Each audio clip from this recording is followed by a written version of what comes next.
was positive back to about 1950, and that's the period of time when we had quite a lot of dry years.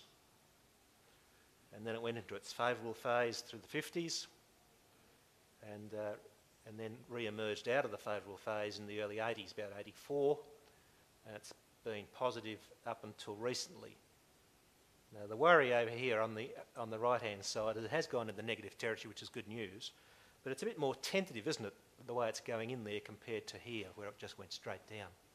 So that's a bit of a concern, but I don't think it's a major concern, and certainly the PDO is holding negative values still each month.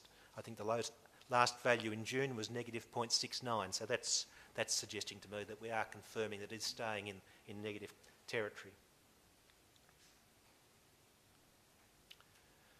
So when the PDO is in positive territory, which it was between 1927 and 1950, 23 years, 17% were La Nina and 35% El Nino, so nearly 2 to 1, or a bit over 2 to 1 El Nino compared to La Nina. Then the 50s to the 80s, 32 years, and it went around the other way, nearly. More La Ninas, 31% of the years were La Ninas, 22% El Nino. And then, of course, we went back through the bad period since the 1980s, and again, far more El Nino than La Ninas.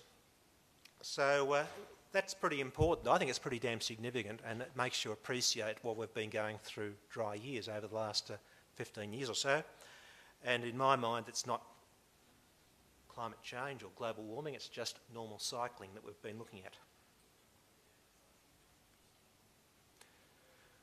The cycle with the southern annular mode is out of sync with the one for PDO.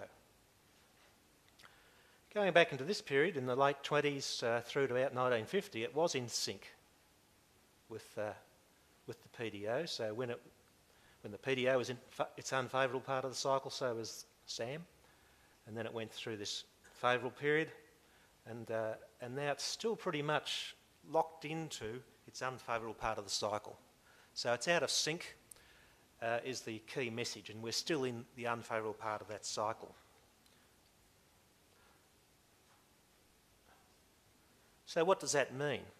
And this is only things that I've picked up in the last 12 months of analysis.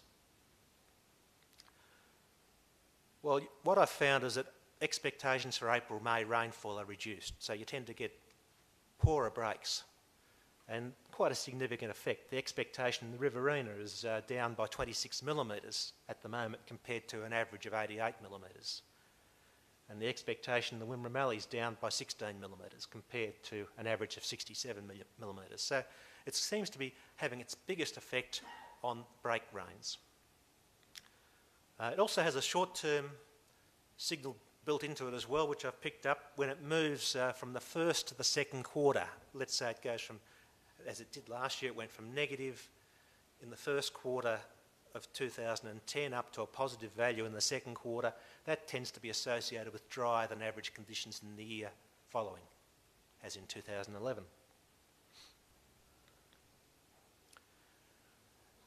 Indian Ocean Dipole, I found it difficult to get useful forecasts out of this indicator. It's certainly useful sometimes in some locations, but generally it hasn't been as useful as, say, the PDO or the SOI, providing indicators that might give you a clue to the season coming up. But what I think is quite interesting is that it certainly affects temperatures during the springtime, during October in particular. And so you tend to have lower mean temperatures when the Indian Ocean Dipole is negative and strongly negative, as it was last year in September.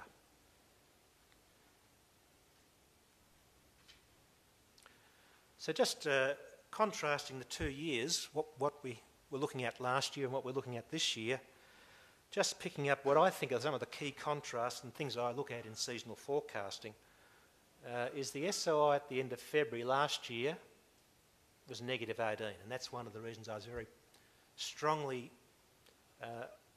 bullish about the season. When you have a negative SOI in February, it tends to mean you see a bounce back up. It's like it's on an elastic band.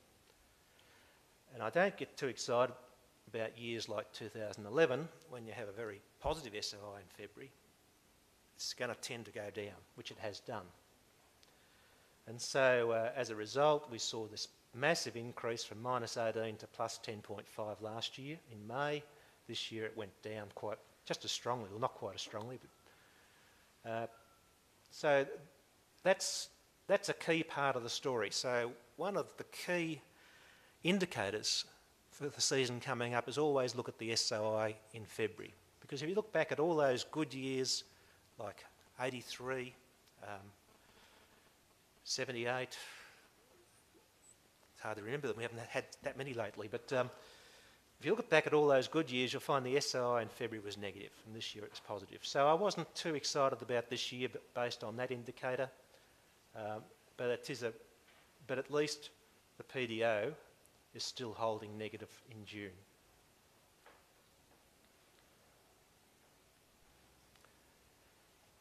So just bringing that together, I've just updated what I think the expectations are for the remainder of the year at a few locations that might be relevant to this group. Horsham, mean rainfall 142 millimetres for August, October. I'm expecting 87% of that. And my confidence in the forecast, now the confidence number I've got there is really based on how well I'm able to explain history using the indicators to date. So if I say 5.5, that's a moderate level of confidence. That probably means that it could be anywhere from say 60% towards 100%. It's certainly got a bias on the low side. At Wormalang, I'm only expecting 58% of that average. At Skipton, 108% with a confidence of 5.5, and at Corowa, 109% with a confidence of 6 out of 10.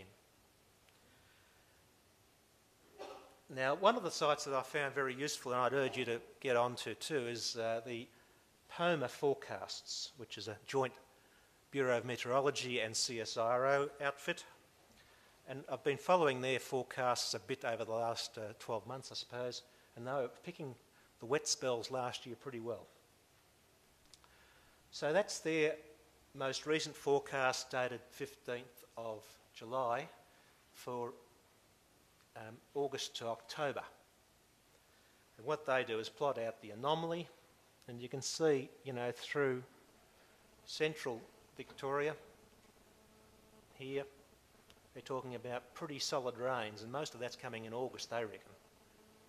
But as you get away from this central point, it tapers off. Now, I'm clearly, in the forecast that I just gave you, I'm nowhere near as optimistic as they are over in the Mallee.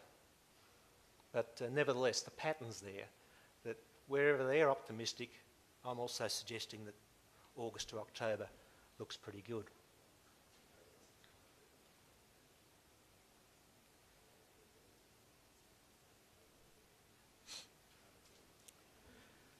Let's go back to the global warming debate, and it's an interesting one, particularly when you start to see evidence of cycles, and I'm yet to be convinced by any of the arguments that there is any effect of global warming or climate change on rainfall, because these cycle effects are so strong.